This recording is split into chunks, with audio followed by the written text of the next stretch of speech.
जी आप सभी को नमन प्रणाम और आपको भी नमस्ते नमस्ते। तो जय सिया राम। क्या बात। हमारे बीच में हमारे दादा श्री विजयपाल हवलदार साहब और ये दादा सतीश, इनको तो आप जानते ही हो, आए दिन देखते रहते हो। लेकिन हमारे इलाके की एक ऐसी शक्ति महाशय के नाम से जानी जाती है, ये सत्संगी भी हैं, महाशय भी हैं। तो सत्संग की बात करेंगे आज और परिचय से स्टार्ट करते हैं। महाशय जी, अपना शुभ नाम, एड्रेस, थोड़ा सा परिचय हो रहा है, ये हम आपका इंटरव्यू नहीं ले रहे हैं, ये मात्र परिचय हो रहा है। तो आप अपना हौसले से अपना परिचय दें। सभी को मेरा नमस्कार।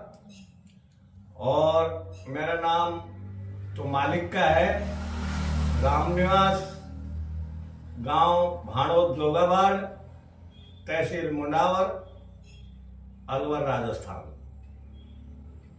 अब क्या है कि आज सत्संग की बातें, बड़े इच्छुक थे ये आदमी कि दो चार बातें सत्संग की सुनाओ। तो सत्संग तो अजीब चीज है। सत्संग, जहां सत्यता हो और उस चीज का संग हो तो उसी का नाम सत्संग है, मेरा विचार से। वैसे तो बड़े बड़े बुद्धिमान हैं, जीव लोग हैं, तो वो अपने हिसाब से करते होंगे, लेकिन मेरा हिसाब से सत्य का संग है। सत्य का पता कैसे चलेगी? हाँ, सत्य का पता, आप ये कह रहे हैं कि सत्य का पता कैसे चले, तो खोजी होए तुरंत मिल जाऊं, पल भर की तलाश में, दूर खाए ढूंढे बंदा, मैं तो तेरे पास जाओ। बिल्कुल। घट में है सूझे नहीं लानत ऐसा जिंद, घट में है सूझे नहीं लानत ऐसा जिंद, तुलसी इस संसार के भया मोतिया बिंद। जाओ। एक दो मैं तो वहने समझाऊं, ये सारा जग अंधा मैं किसको समझाऊं, सब करे पेट का धंधा मैं किसको समझाऊं, एक दो मैं तो वहने समझाऊं। अब सत्संग की तरफ इंसान जाता ही नहीं है। सत्य क्या है उसकी खोज करते ही नहीं। आज के नवयुग तो पूछो ही मत, यूट्यूब चलाएंगे और आराम से जो चीज पसंद हो देखते रहेंगे। नहीं तो ये तो गलत भी नहीं है, क्योंकि मन का भी तो चल रहा है ना यहाँ। खेल मन का और आत्मा का, दोनों का ही चल रहा है। हाँ, मन। तो आप जैसे महान पुरुष ने ये भी बताया कि मन को ही, मन के अंदर वासनाओं का मतलब वास होता है ज्यादा, तो मन की वासनाओं को खत्म करना है, इसको मंदिर बना लें और ये मंदिर में जाके आत्मा रूपी जो ज्योति जल जाती है, तो आपसे शायद संस्कार में बदलाव आ जाएगा। हाँ। ऐसा ये संत महात्मा बताते हैं। तो आपके विचार क्या हैं? अब ये है कि चाहे ऑक्सफोर्ड की डिग्री लिया हो आप, ऑक्सफोर्ड जो सबसे बड़ी डिग्री है वो लिया हो, लेकिन जब तक आत्मज्ञान नहीं होगा, इतने बिगर ज्ञान नर पशु समाना, ये साफ लिखी हुई है रामायण के अंदर। अब सवाल इस बात का आता है कि भाई हम उस चीज को कैसे खोज करें। अब खोज पंडित भया न कोई, अढ़ाई अक्षर प्रेम का पढ़े सो पंडित हो। अब वो प्रेम की नगरिया के माए किसी चीज का घाटा नहीं है, लेकिन मेन उद्देश्य ये है कि बिगर सतगुरु के ज्ञान नहीं मिलता। अब लोभी गुरु लालची चेला, दोनों नरक में रेलम ठेला। यानी आज इस कलयुग के अंदर गुरु इतने बढ़ जाएंगे कि अपनी पीढ़ी चला देंगे अपना हिसाब से, लेकिन सत्यता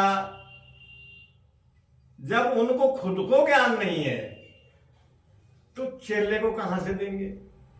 गुरु महाराज जी वो ज्ञान जब देते हैं तो श्वास के थ्रू देते हैं। उसमें चाहे आप कितनी भी गूढ़ निंद्रा में हो तो भी आपको वो मिलेगा। क्यों? आपने क्रिया ही ऐसी कर ली।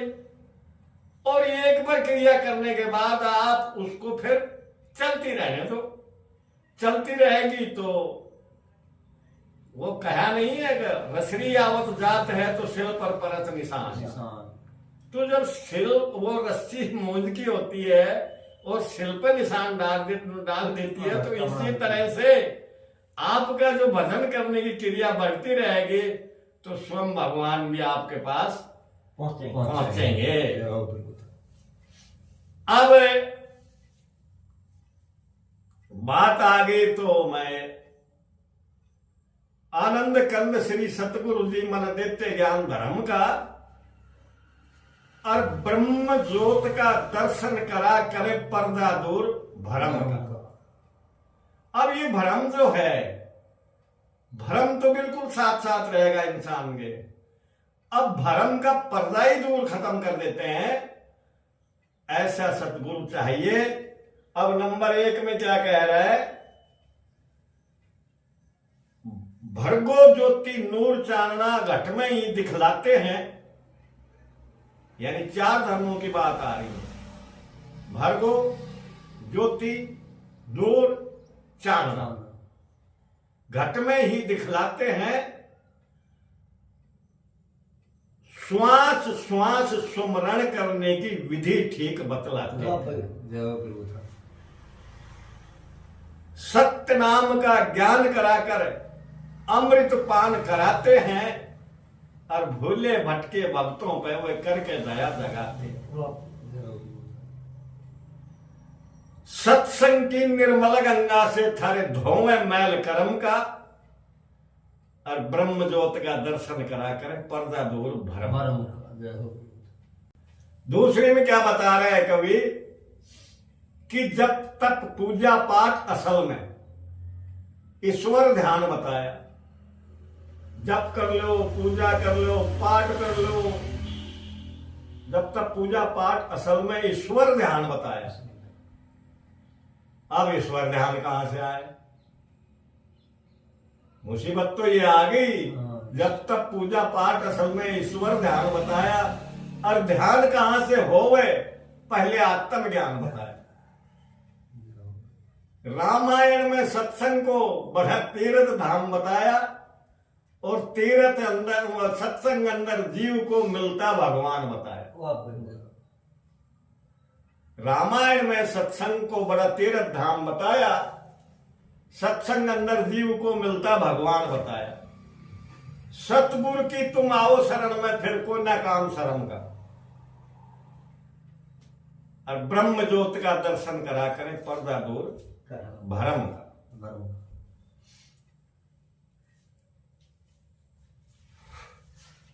3 नंबर से आओ। 3 नंबर आ रहा है। हिंदू मुस्लिम सिख ईसाई, हिंदू मुस्लिम सिख ईसाई सब पे प्रकाश करे से और परम शांति मन में हुए जब योग अभ्यास करें। योग में जब तक नहीं जाओगे, जब तक आपका सतगुरु बताएंगे कि हाँ भाई ये योग क्रिया है, तो उस योग क्रिया के अंदर आप नहीं जाओगे तो भटक जाओगे। परम शांति, परम शांति मतलब सबसे बड़ी शांति, सबसे बड़ा सुख जो इस भौतिकवाद में नहीं मिलता। ये जो सुख है ये नेगेटिव सुख है। पॉजिटिव सुख जो मिलेगा वो परम शांति मन में है जब योग अभ्यास करे से और सतगुरु का दर्शन करके पूर्ण विश्वास करे से परम पिता परमेश्वर की घट में तलाश करे। सत्संग की निर्मल गंगा से थारे धोवे मैल कर्म का और ब्रह्म ज्योत का दर्शन करा कर पर्दा दूर भरम। नंबर 4 में कह रहे हैं कि 4 वेद 6 शास्त्र बिना ज्ञान समझ में आता ना। गीता ग्रंथ रामायण का भी भेद समझ कभी पाते ना। बिन सतगुर के असल ज्ञान को शास्त्र कभी समझाते ना। और ज्ञान बिना मुक्ति ना होती, गुरु बिन ज्ञान बताते ना। योगेश्वरानंद भजन बिना ना तेरी उठे दाम चरम का। और ब्रह्म ज्योत का दर्शन करा करें पर्दा दूर भरम का।